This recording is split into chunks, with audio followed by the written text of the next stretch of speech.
Hello, Chem students. This is yours truly, Professor Ship, and I want to go ahead and share with you guys one of these requested videos.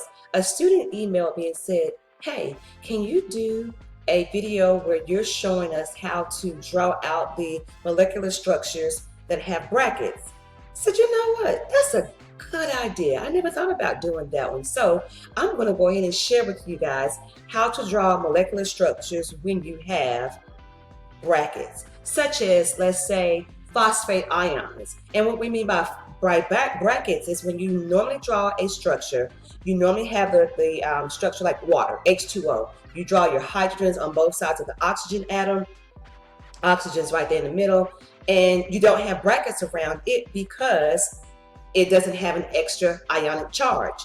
The way you know that you're going to need brackets is if you were given a molecule and it had a charge attached to it. It's typically your polyatomic ions. So let's get into it, okay? Let's go ahead. All right, chemistry students. So what I have for you guys here is going to be an example with the phosphate ion, as I mentioned to you before. So you've got PO4 with a -3 charge. And if I ask you to draw that out, how would you do it? Well, let's go ahead and start from the very beginning. You've got phosphorus and you have oxygen. You have one phosphorus ion, and you remember you have to look to see where is phosphorus located on your periodic table. It's in group 15, so therefore we're going to draw or attach, to that 5 valence electrons.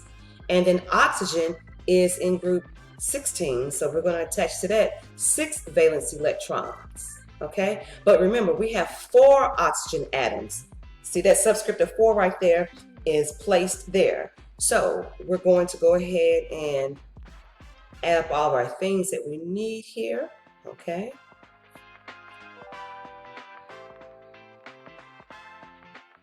Okay, so when we add these up, we get 29 valence electrons. Now let me give y'all a word of advice. Anytime you have an odd number of valence electrons, that tells you, hey, I think we got some free radicals going on up in this place, and we don't want that to happen, because free radicals in chemistry means, there's a problem. And you don't want to have an uneven number such as 29, 27, 25. So therefore, whenever you have your numbers that you're adding here, when you have a negative charge in chemistry, I know we're oddballs, but in chemistry you're going to take that negative charge and actually add to that, okay, to your total number. So you would say 29 plus 3 and you get 32 valence electrons. Now had that been a positive, guess what you would have to do? You would have to subtract, okay? So in chemistry, when it's negative, you add. When it's positive, you subtract. I know we oddballs like that, okay? But anyway, let me show you what you're gonna do next.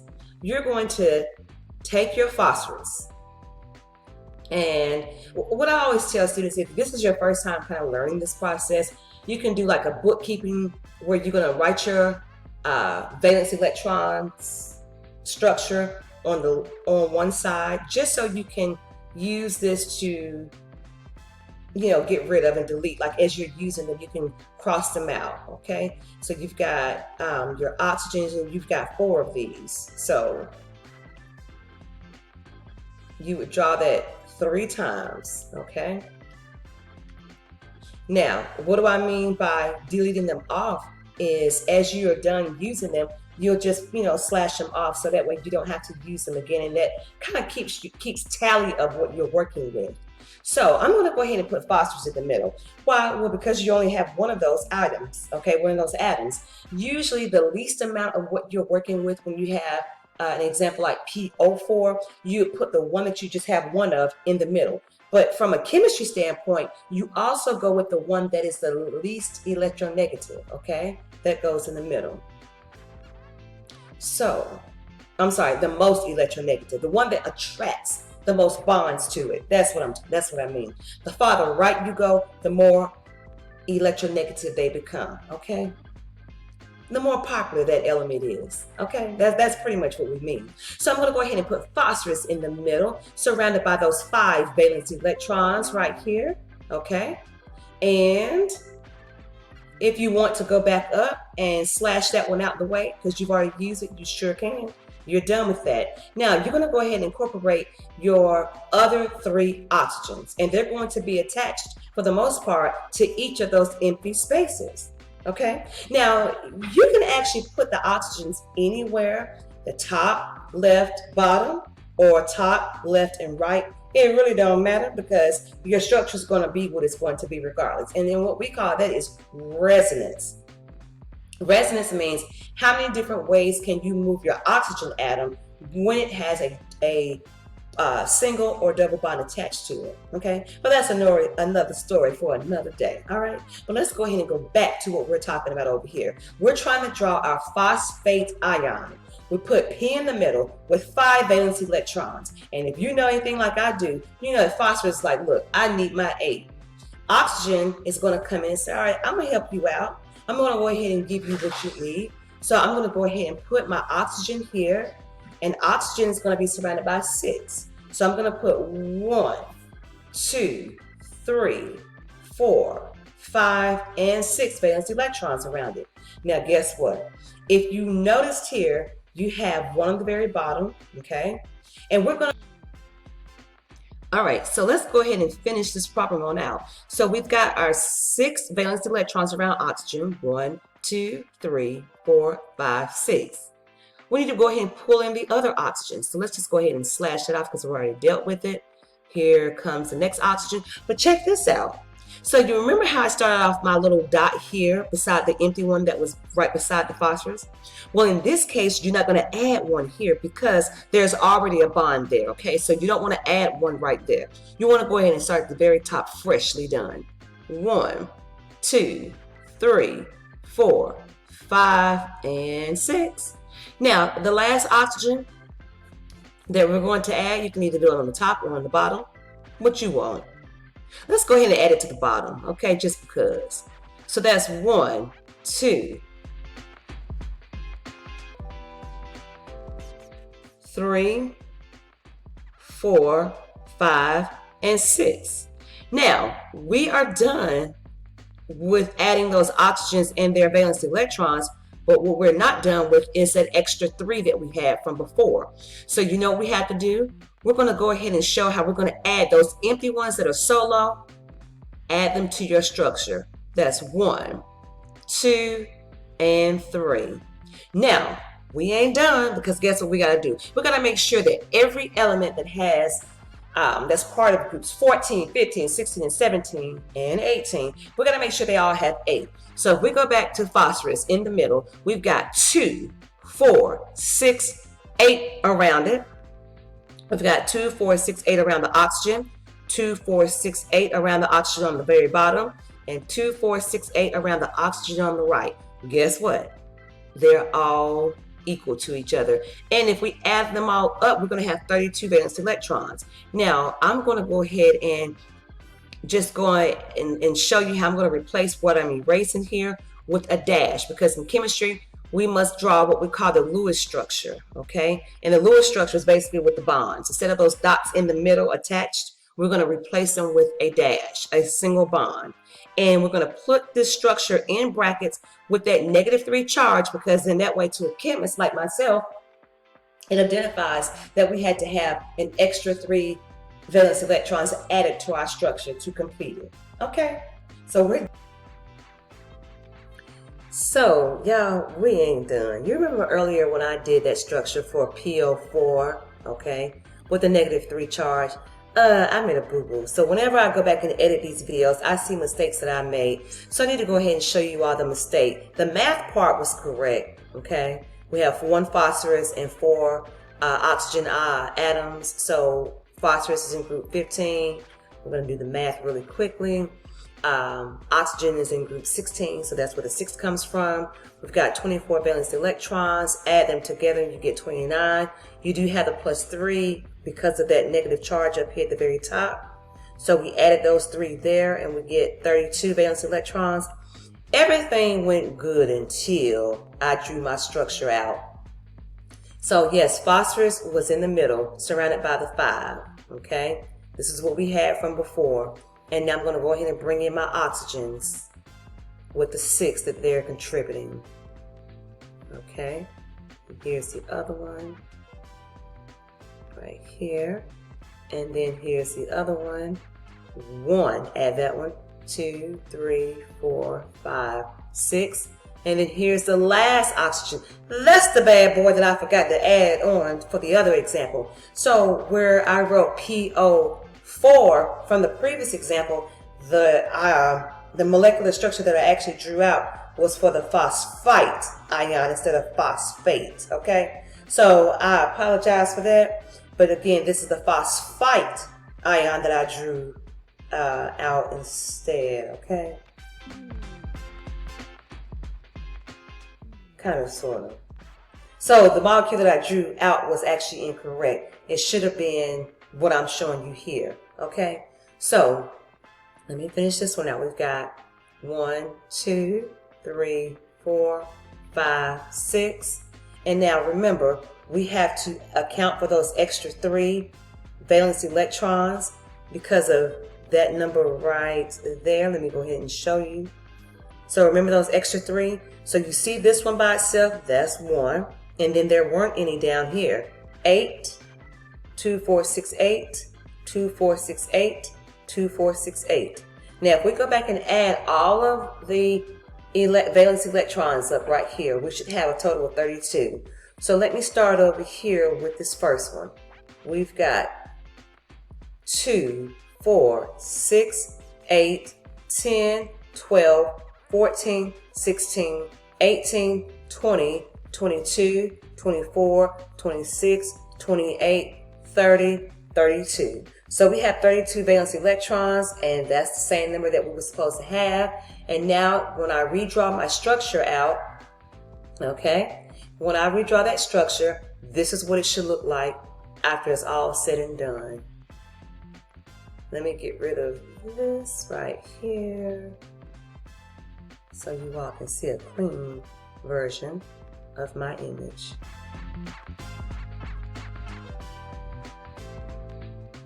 I'm going to erase these right here.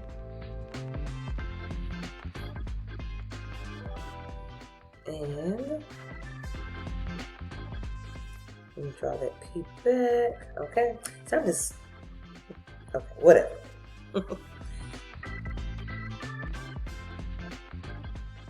Draw that bad boy in brackets and put your -3 charge on the outside, and we are done. Let's go ahead and get back into our structures here previously.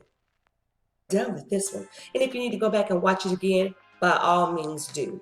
Let's go ahead and do one more problem. Matter of fact, we're going to do 2 more. Okay, how about that? We're going to do 2 more. So here we go.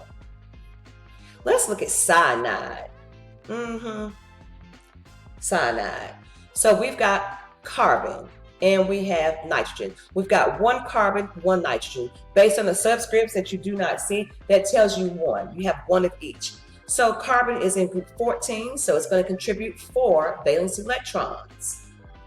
We've got nitrogen that's in group 15, so it's going to contribute 5 valence electrons. Now remember, when you add them up, you got that odd number. What do we say about odd numbers? You don't want them. They always got to be even. So therefore, guess where we're going to get that extra number from? You got it from that negative charge up here that's attached to that cyanide structure. And by the way, this all these numbers that you see that are subscript written, those are considered polyatomic ions. Cyanide is one of them. Okay, so what I'm going to do, because it's a negative charge, you're going to do what? Add that number to it. Okay, plus 1. So you end up with 10 valence electrons. Now we're going to go ahead and do our bookkeeping again and draw 1, 2, 3, and 4. And then nitrogen over here has 5. 1, 2, 3, 4, and 5. Now, again, you can just use this pre-drawing to just check off as you complete the problem. Okay, it don't matter, all right? Here's carbon. Now, check this out. Because you only have 2 elements, carbon and nitrogen, you can go ahead and pair them together. Your 2 here and your 2 there. Okay, because you're not going to have another element at the very top of carbon, and you're not going to have another element at the bottom of carbon. So you might as well pair them together. Okay. Now, and what do I mean by that? Anytime there's a valence electron, that means that is a space where another element can be attached. It's kind of like saying, hey, I'm open. I need you to attach to me. Okay? That's what that means. But because you only have two elements, carbon and nitrogen are going to be side by side. So therefore, you're just going to go ahead and draw or pair your two carbon valence electrons together. Now, something else I need to show you, since I'm talking about this, I'm going to show you a molecular structure of what they actually look like. I have some chemistry toys I want to show you, so that way you'll get the idea of what we're referencing here, okay? But let me go ahead and finish this problem so you all can see it to completion. We're going to go ahead and bring in our nitrogen with how many? 5. So that's 1, 2, 3, 4, and 5. And then we can't forget about that extra one here from that charge right there. So we're going to add it here, okay? Now, if we go ahead and count out the number of valence electrons that we have surrounding nitrogen, we have 8. Okay, you got 6 of those orange ones plus that green one gives you 8. But then if you look at carbon, carbon only has 4. Remember, carbon and nitrogen both need 8 because they're part of those elements that must have 8 around it. And that's where those double and triple bonds come into play. So guess what I'm going to do? Since nitrogen is full, we're going to share those. We're going to take the 2 at the very top and move them right here in the middle. Okay? So we still have 2, 4, 6, 8 around nitrogen, but guess what? We only have 6 around carbon. So what we're going to have to do is take those extra 2 on the very bottom and move them right here. Okay? So here we go. We got those 2 right there. And guess what? You're going to replace those dashes here, or those little dots in the middle, with dashes. Bonds, that is. Okay? And here's your picture, your final image. And put that in brackets with that -1 on the outside, or you could just put negative, okay? Negative or -1, tomato, tomato, they mean the same thing. And you are done, okay? All right. Let's draw one more.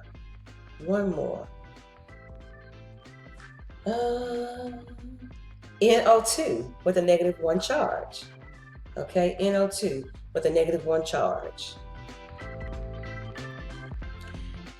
All right, guys, so I went on ahead and brought my structures here so that you all can see them. And the first molecule that I drew out was the phosphate ion. You know, I'm a chemistry teacher, but I also like to play with toys.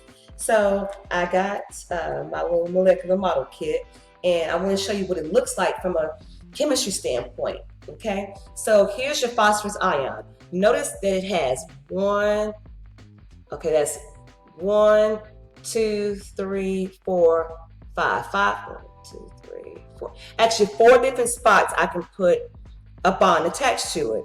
Phosphorus, therefore, it can have up to 4 additional spaces for those bonds. So I'm going to go ahead and put on my single bond here. Okay. Just in those 3 spots, because remember, 4 spots because it was PO4. Okay, because it had 4 oxygen atoms. Here, so here's phosphorus, okay, surrounded by 4 different bonds right here. So we're going to go ahead and add the oxygen to it. Okay. And we are done. So this is the structure for PO4 with a -3 charge. And if I wanted to put this on the paper and then draw a bracket around it, the bracket would be drawn with a -3 charge, okay? That's one example. Cyanide, okay? You've got carbon, which is a black element, okay? And then you have your nitrogen, which is blue. But remember, carbon formed that triple bond with nitrogen. So therefore, I'm going to have to use my little flexies here to show that they're going to connect to nitrogen. And here's nitrogen right here. And now we're going to form those triple bonds right there, okay? And as a result, this is carbon here in the middle, okay? Not in the middle. This is carbon right here, and it's forming that triple bond with those nitrogen, with that nitrogen atom. And that's what cyanide looks like from a chemist standpoint, okay? Not that y'all care about that, but this is just to give you a visual so you can see it. And you can do this with gumdrops or leftover Halloween candy or leftover Easter candy, whatever, okay? You can do this, okay? You can even do this with marshmallows. All right, the last example. Let's go ahead and get into that one. This is the NO2 with a -1 charge. So let's go ahead and draw that one out. All right, so we're back to do the last structure, NO2 with that -1 charge. So you have nitrogen, okay? We're gonna do the math like we've always done before. And you have your oxygen atom. So you have 1 nitrogen, but you have 2 oxygens. Remember, nitrogen is in group 15, so 1 times 5 gives you 5 valence electrons. Oxygen is in group 16, so that's times 6. 2 times 6 gives you 12. Excuse me. Now when we add these up, we get 17 valence electrons, but remember, we've got to deal with that -1 charge, because remember, we don't want not negative numbers, but what we don't want are odd numbers. 17 is an odd number. Y'all remember that from your math class back in the day, okay? Now, I'm going to go ahead and add to that +1, because remember, in chemistry, when it's negative, we add. So we're going to add +1 valence electron, and we get 18 total. Now, let's go ahead and draw our structure, okay? We need to go ahead and draw the structure out. All right, so if we go ahead and draw the structure, okay, we're going to get, well, let's do the pre-work. Again, you have 5 valence electrons around nitrogen, okay? You all remember this before. And then we got 2 oxygens, okay? With 6 around each of them, okay? So now we're gonna put which element in the middle? Nitrogen. So I'm gonna go ahead and place that one in the middle, right here. Let's see, you got N, surrounded by those 5. So that's 1, 2. I better not use this one because now it's distorting the image here. It's making it too colorful. Okay, let me go back, okay. All right, so let's go ahead and use a regular marker. Back to my little purple magenta. All right, anywho, here are my 5. 1, 2, 3, 4, and 5. Okay. Now I'm going to go ahead and add my oxygen to it. So here we go. 1, 2, 3, 4, 5, 6. The other oxygen. 1, 2, 3, 4, 5, 6. And then if you notice, we have 1 left over at the very top of that nitrogen that we need to add from that +1. So I add that one there. And are we done? No. Why? Because right now, oxygen on the left has 8 valence electrons. Oxygen on the right has 8 valence electrons. But if we look at that nitrogen, guess what's happening? We only have 6. So you can take it from the left oxygen or the right oxygen. It doesn't matter. But let's just go ahead and take it from the right. I'm going to take these 2 and put them here. So I'm going to erase those 2 that were on the very top. And now, let's just count just to make sure that we're straight. We should have a total of 18 valence electrons. We've got 2, 4, 6, 8 around oxygen, 2, 4, 6, 8 around nitrogen, 2, 4, 6, 8 around the other oxygen. We're somewhat done. If you want to put that thing in brackets and put the -1 on the outside, you can. But y'all know my story. You would want to go ahead and replace those valence electron dots with dashes, okay, to represent the bond, the appropriate bond. So all I'm going to do now is just simply redraw this structure like this. Okay. And now, this is your final image.